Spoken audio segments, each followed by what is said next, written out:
Good morning. This is David Plaza's Community Conversation Editor of the News Press. It is June 22nd, 2012. We have with us the privilege of having Mr. Joe Davidow, who is a candidate for Congressional District 19.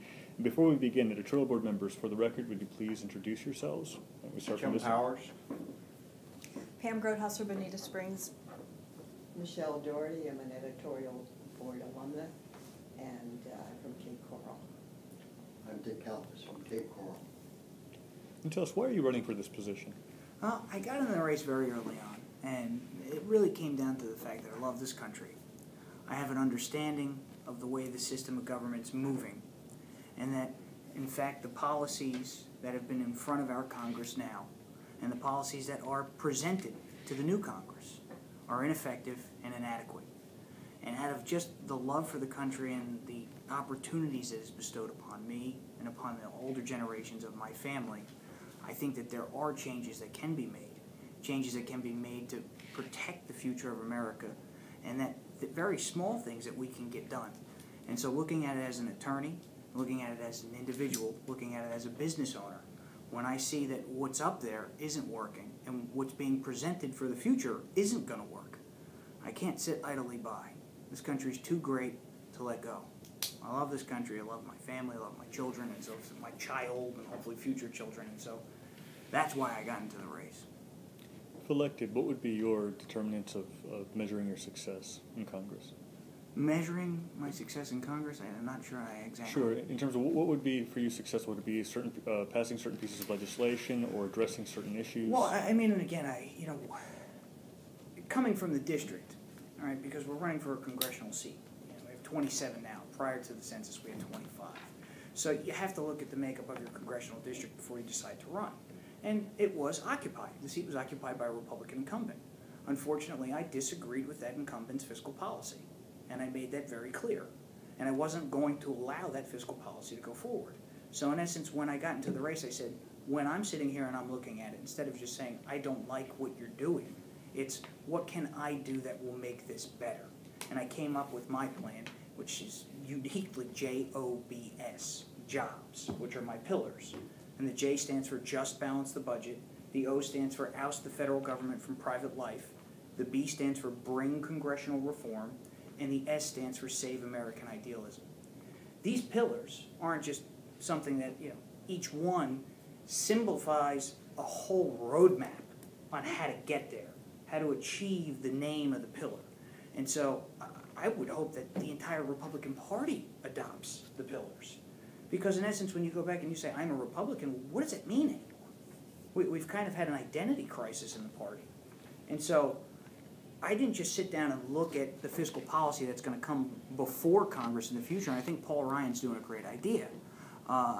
He's doing some great work. But one minor thing in changing that isn't going to be enough. There has to be a holistic approach to presenting the maladies of the federal government and coming up with solutions. And that's what JOBS plans to do. So when you take a look at it and you say, how do I measure my success? Everything that I can get passed by way of legislation or repealed to further the JOBS JOBS plan would be a measure of success. And so realistically, people take it, and I don't want to take it wrong. JOBS is not like Obama's jobs plan where we're going to take money from you and have everybody go build the thing that nobody needs. No, that's not how you put people to work. You put people to work by getting the federal government out of the way and allowing the Constitution of the United States to do what it did originally. Provide for free market enterprise and regulation to protect the country and the individuals in it.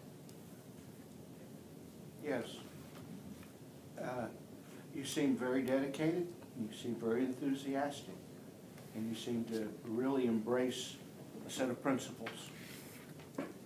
Given that, your constituency in a representative democracy may not share your view. Are you prepared to vote in Congress against the will of your constituency because of your principle, or will you sacrifice your principle for the will of the constituency?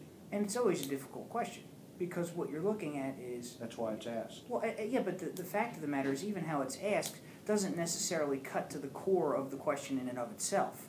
I mean, the way the question's phrased, it can't necessarily be answered correctly one way or the other. So I guess the point comes down to something being very simple. I'm not running for a state position. I'm running to represent you in the federal Congress. And as the role of representing you in the federal Congress, you elect me because you're in line with what I believe. You know that when you send me to the federal Congress, I will do what I said I was going to do. And so if you don't like me anymore, you vote me out. But the fact of the matter is, I'm not going to change once in the federal Congress from what the principles that I was running on. And if I get elected on those principles, it's because the people believed in me and believed that I said I was going to do what I was going to do. And so what it really comes down to in that question is what I would put at the heart of the problem of the federal Congress are things like pork barrel spending projects. How much can you bring back to the district? It's almost like a high school popularity class. Are you going to put a soda machine in the lunchroom? The fact of the matter is, no.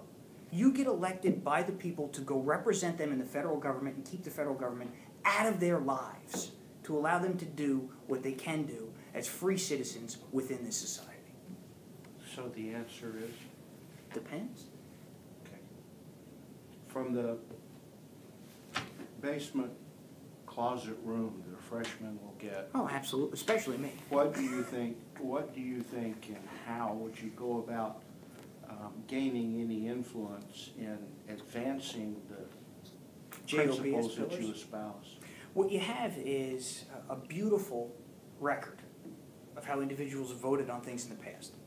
And one of the things that I am fantastic at is research and study, and then implementation and comprehension of what I've just figured out.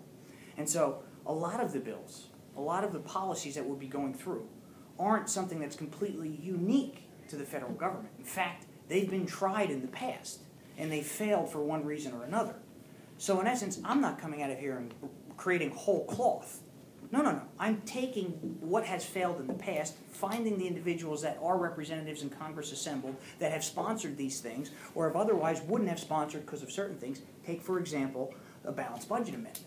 It failed because it wasn't tied to anything. It almost passed in November of last year. That's one of the first things, if not the very first, to measure the success, to your question, David, that I would get done. And so the reason why is it has to be tied to some fiscal number, so we can't just say we'll balance it at whatever we want to balance it at. And to answer, how do I get traction? I go to each one of them tirelessly and say, look, you voted for this in the past. Let's have a coffee, figure out what it is that we have to change in it to make sure that it gets passed, and let's get it done. And so, I mean, I've taken that on as far as a measure of experience in my life. And you know, in 2008, I was working with the Miami-Dade State Attorney's Office, and I'll just go through a little background if you want, and just stop me if you want to ask more questions. But they said, Joe, we like you a lot. We want you to come work for us. We have this little thing called a budget crisis. We don't have any money. And so I was left with the hard opportunity to say, well, I have to take care of my family, pay Uncle Sam back, and I have to go out on my own and start my own practice.